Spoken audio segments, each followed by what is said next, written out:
My name is Georganne Moline. I'm a professional 400-meter hurdler, 2012 Olympian, and world champion. Right now, I am exactly 3 months post-op. I had bunion surgery, which was a little difficult, but it has been absolutely amazing. So last season, I had to sit out the entire season, and it was a world championship year, so definitely hard watching everyone make the team and me having to sit out. So I talked to a lot of doctors. I talked to 3 doctors. They're like, but if you get surgery, like your career is gonna be over because that's not in your best interest. I don't see you coming back from it. But in my heart, I felt like what my podiatrist had said, which was that I should get this specific bunion surgery and that it'll be fine in 3 months and I'll be running. And just something about what he said, I trust him, I trust my coach, and we were all on board. So it was just a matter of me finding a doctor that I felt understood what I do for a living. Like, you know, I needed someone to understand, like, when I get back to running, I'm not just like recreational running, I'm getting back to it. And I have goals. I mean, Tokyo is right around the corner and that's my goal. You know, I didn't want someone that was like, oh, I'm willing to do this surgery. No. I needed someone that's like, hey, this is gonna take work and this is my plan for you, and I agree with your podiatrist, and that was huge for me. I was like, all right. So this doctor, Dr. Robert Anderson, said, hey, you know what? It's gonna be work and you have to make sure you're on top of PT, and yeah, I'm willing to do it and I think it's gonna be great for you. And I said, all right. So I flew out to Green Bay. I stayed there for 2.5 weeks. And the consultation went amazing. He did my surgery, took out my stitches. And I mean, from the day that I got surgery, I mean, I just knew it was the right thing I was doing. There wasn't a point in this last 3 months where I regretted that, or like, why did I do this? Even when my foot looked like Frankenfoot, when it was just like blown up like crazy and purple and blue. And 2 weeks after I got my stitches out, I talked to the doctor. I'm like, hey, can I get my heart rate up? Like, can I do a workout? He's like, yeah, you can do the bike. I said, perfect. So even though I couldn't run, I was able to do all these other workouts to keep me in shape so that when I did get back on the track, I wasn't so far behind. There were times I've taken running for granted.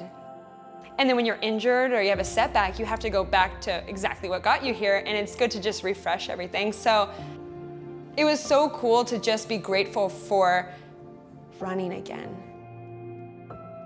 I remember just thinking, like, I would do anything for 300-meter repeats. I would do anything to do hill repeats and just like be so out of breath where like, I'm like, why do I do this? I would do anything for those moments. And I think that's what helped me give me this fuel, like, oh yeah, you're not taking it for granted again.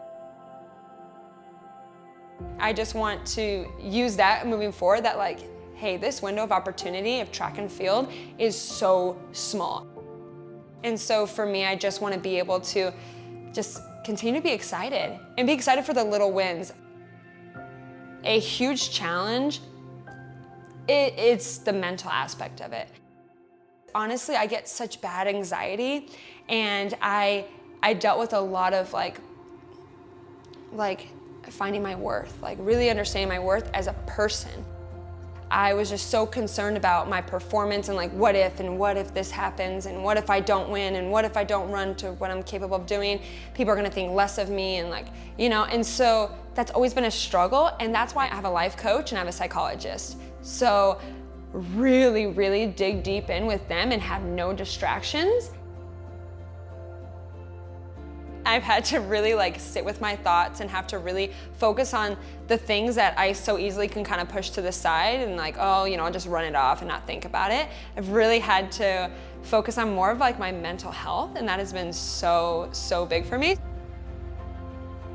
I use every practice almost as like practice for competition or mental practice. It's huge mental practice. So I'll get to the point where I feel like I can't breathe, and I'm like, no, your mind's tired. Your mind is telling you you're tired. Your body is still walking. Your body's okay. You're strong. You've put in the work. You've got this, Georganne. And it really is what gets me through a workout. And when I finish, I'm like, wow, I just did something I didn't think I could do. And it was such an accomplishment. And so just appreciating those wins as well, I think is really important. I know that this is all a part of my story, and I know that I have to give myself this opportunity to be able to do what I'm truly capable of doing. And I think that surgery was a huge part of it. And I still believe that, and I'm just really excited.